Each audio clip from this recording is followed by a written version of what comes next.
हर दिन एक भिखारी दरवाजे के पास आकर भीख मांगता था। घर का मालिक हमेशा घर के बाहर आते ही उसे देखकर मुंह फिरा लेता और कई बार उसके लिए गालियां भी बकता। वो कहता, तू जिंदा ही क्यों है? पूरी जिंदगी ऐसे ही भीख मांगेगा क्या? धरती का बोझ क्यों बना बैठा है? और कभी कभी उस भिखारी को गुस्से में वह धक्का भी मार दिया करता। इतना कुछ हो जाने के बावजूद भी भिखारी के मुंह से सिर्फ यही निकलता कि भगवान तुम्हारे पापों को माफ करे। एक बार सेठ को धंधे में बड़ा नुकसान होने की खबर मिली। सेठ बहुत परेशान था कि तभी उसके दरवाजे पर वही भिखारी आया। गुस्से में अपना आपा खोते हुए सेठ ने उस भिखारी को पत्थर दे मारा। पत्थर लगने के कारण भिखारी का सर फूट गया और उसके सर से खून बहने लगा। फिर भी दर्द से कराहते हुए भिखारी ने इतना ही कहा, भगवान तुम्हारे पापों को माफ करे। भिखारी वहां से चला गया। सेठ सोच में पड़ गए। भिखारी को पत्थर मारा, फिर भी उसने सिर्फ प्रार्थना की। सेठ का गुस्सा शांत हुआ। भिखारी का रहस्य जानने के लिए सेठ ने भिखारी का पीछा करना शुरू कर दिया। भिखारी जहाँ जहाँ जाता, सेठ उसके पीछे जाता। सेठ ने देखा कि कोई उसको खाना देता, कोई उसको मारता, कोई अपमानित करता तो कोई गाली देता।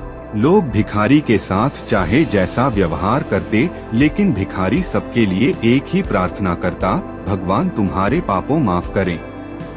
अब रात होने को आई थी। भिखारी अपने घर जाने के लिए लौटा। वो अपने घर पहुंच गया, लेकिन सेठ अब भी उसका पीछा कर ही रहा था। एक पुरानी टूटी हुई खटिया पर एक बूढ़ी औरत लेटी हुई थी। काफी कमजोर और बीमार लग रही थी। वह भिखारी की पत्नी थी। अपने पति को वापस आता देख वह खाट से उठ खड़ी हुई। पत्नी ने अपने पति के भीख वाले कटोरे में देखा, उसमें सिर्फ आधी बासी रोटी थी। उसे देखकर वह बोली, आज बस इतना ही मिला। और हाँ, आपके सिर से खून भी निकल रहा है, ये चोट कैसे लगी? बूढ़ा भिखारी बोला, आज बस इतना ही मिला। किसी ने कुछ दिया ही नहीं, सबने गालियां दी और एक ने पत्थर भी फेंका, इसीलिए मेरा सर फट गया। एक गहरी ठंडी सांस लेकर बूढ़ा भिखारी फिर से बोला, यह मेरे ही पापों का फल है। तुम्हें याद है कुछ सालों पहले हम कितने अमीर थे? क्या कुछ नहीं था हमारे पास? हमारे पास हर चीज जरूरत से ज्यादा थी, लेकिन हमने कभी दान नहीं किया।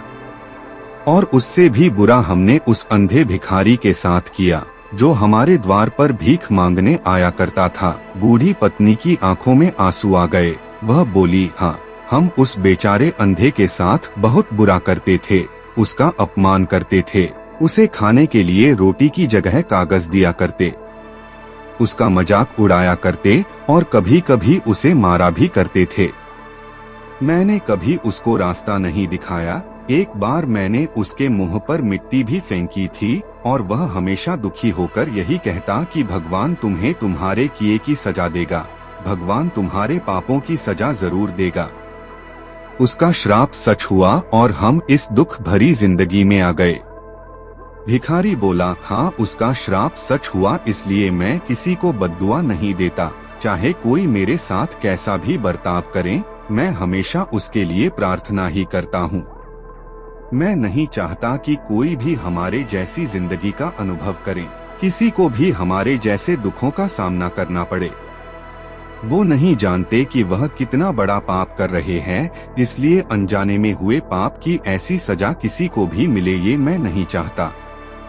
सेठ वहीं पर छुपकर यह सारी बातें सुन रहा था। अब उसे सब कुछ समझ में आ गया था। भिखारी और उसकी पत्नी ने वह आधी रोटी मिल बांट कर खाई और भगवान को धन्यवाद बोलकर सो गए। अगले दिन वही भिखारी फिर से भीख मांगने गया। भिखारी सेठ के घर के पास जाता है। सेठ ने पहले से ही गरम रोटी उसके लिए निकाल कर रखी थी।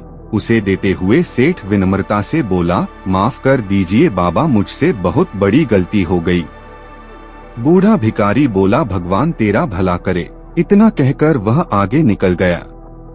इस कहानी से जो सीख लेने लायक है वह बड़ी ही सिंपल है कि आदमी चाहे किसी के बारे में बुरा कहे या भला करे, लेकिन भगवान सिर्फ कर्म के हिसाब से उसको फल देता है। क्या हुआ अगर भगवान नहीं दिखता है, लेकिन यह बात बिल्कुल सच है, उसके खाते में सबका हिसाब पक्का होता है। इसलिए जब किसी के लिए कुछ भी करो तो अच्छा ही करो।